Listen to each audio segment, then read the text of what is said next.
ఒక సుగంధ ద్రవ్యము ద్వారానే ఎంత ఘనత వచ్చింది యేసయ్యకి.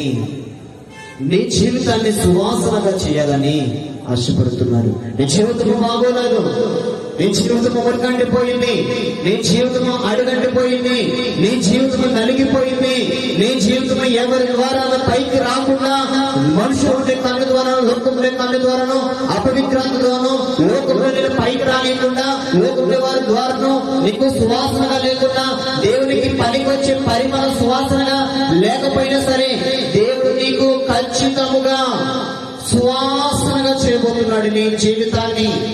ప్రభువా, సువాసనగా నా జీవితాన్ని ఎలా చేయబోతావయ్యా ఈ రాత్రి? ఇదిగో నలుగురు చూస్తుండగానే, అనేకులు నీ కుటుంబం చూస్తుండగానే నీ జీవితాన్ని సుగంధ ద్రవ్యముగా మార్చబోతాను. ఇక ఆ సువాసన పరిమళ తైలముగా మారబోతుంది.